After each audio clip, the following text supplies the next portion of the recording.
ಇಡೀ ಕರ್ನಾಟಕದಾದ್ಯಂತ ಇರುವ ರಾಜ್ಯದ ಎಲ್ಲ ವಿದ್ಯಾರ್ಥಿಗಳಿಗೆ ಈಗಾಗಲೇ ರಾಜ್ಯ ಸರ್ಕಾರದಿಂದ ನೀಡಲಾಗುವ ಎಸ್ಎಸ್ಪಿ ಸ್ಕಾಲರ್ಶಿಪ್ ಅಂದರೆ ಸ್ಟೇಟ್ ಸ್ಟೂಡೆಂಟ್ ಸ್ಕಾಲರ್ಶಿಪ್ ರಾಜ್ಯ ವಿದ್ಯಾರ್ಥಿ ವೇತನ ಅಡಿಯಲ್ಲಿ ವಿದ್ಯಾರ್ಥಿಗಳಿಗೆ ವಿದ್ಯಾರ್ಥಿ ವೇತನವನ್ನು ನೀಡಲಾಗ್ತಿದ್ದು, ಇದರಲ್ಲಿ ವಿಶೇಷವಾಗಿ ವಿದ್ಯಾಸಿರಿ ಯೋಜನೆ ಅಡಿಯಲ್ಲಿ ಪ್ರತಿ ತಿಂಗಳಿಗೆ 1,500 ರೂಪಾಯಿಯ ಸ್ಕಾಲರ್ಶಿಪ್ ನೀಡಲಾಗುತ್ತಿದ್ದು, ಬಹಳಷ್ಟು ವಿದ್ಯಾರ್ಥಿಗಳಿಗೆ ಈ ಬಗ್ಗೆ ಮಾಹಿತಿ ಇಲ್ಲದ ಕಾರಣ ಈ ವಿದ್ಯಾರ್ಥಿ ವೇತನ ಪಡೆಯುತ್ತಿಲ್ಲ.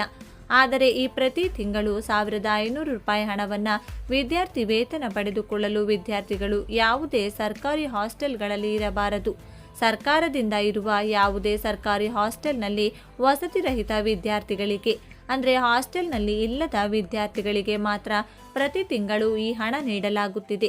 ಬನ್ನಿ, ಈ ವಿಡಿಯೋದಲ್ಲಿ ನಿಮ್ಮ ಮಕ್ಕಳು ಕೂಡ ಅಥವಾ ನೀವು ಕೂಡ ಕರ್ನಾಟಕ ರಾಜ್ಯದ ಎಸ್ಎಸ್ಪಿ ಸ್ಕಾಲರ್ಶಿಪ್ ಅಡಿಯಲ್ಲಿ ಅರ್ಜಿ ಸಲ್ಲಿಸಿ ಪ್ರತಿ ತಿಂಗಳು ಕೂಡ 1,500 ರೂಪಾಯಿ ಹಣವನ್ನು ಹೇಗೆ ಪಡೆದುಕೊಳ್ಳಬೇಕು, ಅರ್ಜಿಯನ್ನು ಹೇಗೆ ಸಲ್ಲಿಸಬೇಕು, ಯಾವಾಗಿನಿಂದ ಪ್ರತಿ ತಿಂಗಳು ಈ ಹಣ ದೊರೆಯುತ್ತದೆ, ವಿದ್ಯಾಸಿರಿ ಯೋಜನೆಗೆ ಹೇಗೆ ಅರ್ಜಿಯನ್ನು ಸಲ್ಲಿಸಬೇಕು, ಈ ಎಲ್ಲ ಸಂಪೂರ್ಣ ಮಾಹಿತಿಯನ್ನು ಈ ವಿಡಿಯೋದಲ್ಲಿ ನೀಡಲಾಗಿದ್ದು, ರಾಜ್ಯದ ಪ್ರತಿಯೊಬ್ಬ ವಿದ್ಯಾರ್ಥಿಗಳಿಗೂ ತಲುಪುವವರೆಗೂ ಈ ವಿಡಿಯೋವನ್ನು ಶೇರ್ ಮಾಡಿ ಹಾಗೂ ಸಂಪೂರ್ಣವಾಗಿ ಮಾಹಿತಿಯನ್ನು ತಿಳಿದುಕೊಳ್ಳಲು ವಿಡಿಯೋವನ್ನು ತಪ್ಪದೇ ಕೊನೆವರೆಗೂ ನೋಡಿ ಹಾಗೂ ಈಗಲೇ ಒಂದು ಲೈಕ್ ಮಾಡಿ.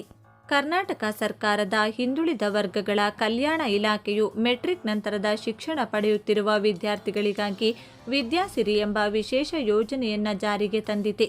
ಸರ್ಕಾರಿ ವಸತಿ ನಿಲಯಗಳಲ್ಲಿ ಪ್ರವೇಶ ಪಡೆಯಲು ಸಾಧ್ಯವಾಗದ ವಿದ್ಯಾರ್ಥಿಗಳು ಖಾಸಗಿಯಾಗಿ ವಸತಿ ಮತ್ತು ಊಟದ ವ್ಯವಸ್ಥೆ ಮಾಡಿಕೊಳ್ಳಲು ಈ ಯೋಜನೆ ಆರ್ಥಿಕ ನೆರವು ನೀಡುತ್ತದೆ.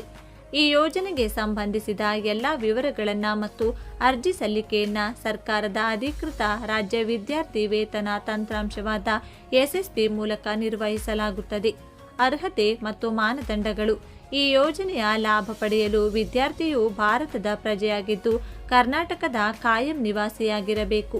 ಅಭ್ಯರ್ಥಿಯು ಸರ್ಕಾರದ ಹಿಂದುಳಿದ ವರ್ಗಗಳ ಪಟ್ಟಿಯಲ್ಲಿ ಗುರುತಿಸಲ್ಪಟ್ಟ ಜಾತಿಗಳಿಗೆ ಸೇರಿದವರಾಗಿರಬೇಕು. ವಿದ್ಯಾರ್ಥಿಯು ಮೆಟ್ರಿಕ್ ನಂತರದ ಕೋರ್ಸ್ಗಳಾದ ಡಿಪ್ಲೊಮೊ ಪದವಿ, ಸ್ನಾತಕೋತ್ತರ ಪದವಿ ಅಥವಾ ವೃತ್ತಿಪರ ಕೋರ್ಸ್ಗಳಲ್ಲಿ ವ್ಯಾಸಂಗ ಮಾಡುತ್ತಿರಬೇಕು. ಪ್ರಮುಖವಾಗಿ ಅಭ್ಯರ್ಥಿಯು ಯಾವುದೇ ಸರ್ಕಾರಿ ಅಥವಾ ಅನುದಾನಿತ ವಿದ್ಯಾರ್ಥಿ ನಿಲಯಗಳಲ್ಲಿ ಪ್ರವೇಶ ಪಡೆದಿರಬಾರದು. ಕುಟುಂಬದ ವಾರ್ಷಿಕ ಆದಾಯವು ಪ್ರವರ್ಗ 1ರ ವಿದ್ಯಾರ್ಥಿಗಳಿಗೆ 2.50 ಲಕ್ಷ ರೂಪಾಯಿಗಳ ಒಳಗೆ ಮತ್ತು ಪ್ರವರ್ಗ 2A, 3A, 3B ಹಾಗೂ ಇತರ ಹಿಂದುಳಿದ ವರ್ಗಗಳ ವಿದ್ಯಾರ್ಥಿಗಳಿಗೆ 1 ಲಕ್ಷ ರೂಪಾಯಿಗಳ ಮಿತಿಯಲ್ಲಿರಬೇಕು. ಸಹಾಯಧನ ಮತ್ತು ಪಾವತಿ ವಿಧಾನ. ಆಯ್ಕೆಯಾದ ಪ್ರತಿಯೊಬ್ಬ ವಿದ್ಯಾರ್ಥಿಗೆ ಮಾಸಿಕ 1,500 ರೂಪಾಯಿಗಳಂತೆ ಒಂದು ಶೈಕ್ಷಣಿಕ ವರ್ಷದಲ್ಲಿ ಒಟ್ಟು 10 ತಿಂಗಳುಗಳ ಕಾಲ ಸಹಾಯಧನ ನೀಡಲಾಗುತ್ತದೆ. ಈ ಮೊತ್ತವನ್ನು ನೇರವಾಗಿ ವಿದ್ಯಾರ್ಥಿಯ ಆಧಾರ್ ಲಿಂಕ್ ಆಗಿರುವ ಬ್ಯಾಂಕ್ ಖಾತೆಗೆ ಡಿಬಿಟಿ ಮೂಲಕ ಜಮಾ ಮಾಡಲಾಗುತ್ತದೆ. ಈ ಸೌಲಭ್ಯವನ್ನು ಪಡೆಯಲು ವಿದ್ಯಾರ್ಥಿಯು ಕಾಲೇಜಿನಲ್ಲಿ ಕನಿಷ್ಠ 75% ಹಾಜರಾತಿಯನ್ನು ಹೊಂದಿರುವುದು ಕಡ್ಡಾಯವಾಗಿದೆ.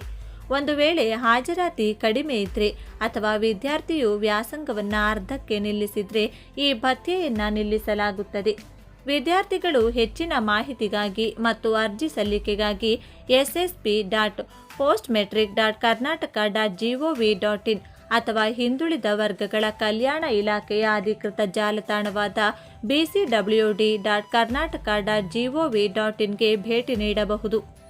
ಅಗತ್ಯ ದಾಖಲೆಗಳು ಮತ್ತು ಸಲ್ಲಿಕೆಯ ಕ್ರಮ. ಅರ್ಜಿ ಸಲ್ಲಿಸುವ ಸಮಯದಲ್ಲಿ ವಿದ್ಯಾರ್ಥಿಯ ಆಧಾರ್ ಸಂಖ್ಯೆ, ಜಾತಿ ಮತ್ತು ಆದಾಯ ಪ್ರಮಾಣ ಪತ್ರದ ಸಂಖ್ಯೆ, ಬ್ಯಾಂಕ್ ಪಾಸ್ಬುಕ್ನ ಪ್ರತಿ, ಹಿಂದಿನ ವರ್ಷದ ಅಂಕಪಟ್ಟಿ ಹಾಗೂ ಪ್ರಸಕ್ತ ಸಾಲಿನ ವ್ಯಾಸಂಗ ಪ್ರಮಾಣ ಪತ್ರವನ್ನು ಸಿದ್ಧವಾಗಿಟ್ಟುಕೊಳ್ಳಬೇಕು. ಎಸ್ಎಸ್ಪಿ ಪೋರ್ಟಲ್ನಲ್ಲಿ ಆನ್ಲೈನ್ ಅರ್ಜಿ ಭರ್ತಿ ಮಾಡಿದ ನಂತರ ಅದರ ಪ್ರಿಂಟ್ ಪಡೆದು ಅಗತ್ಯ ದಾಖಲೆಗಳೊಂದಿಗೆ ತಮ್ಮ ಕಾಲೇಜಿನ ಪ್ರಾಂಶುಪಾಲರಿಗೆ ಸಲ್ಲಿಸಬೇಕು.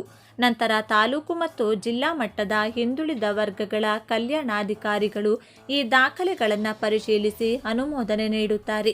ಮೆರಿಟ್ ಮತ್ತು ಮೀಸಲಾತಿ ನಿಯಮಗಳ ಅನ್ವಯ ಅರ್ಹ ವಿದ್ಯಾರ್ಥಿಗಳ ಪಟ್ಟಿಯನ್ನು ಸಿದ್ಧಪಡಿಸಿ ಹಣ ಬಿಡುಗಡೆ ಮಾಡಲಾಗುತ್ತದೆ.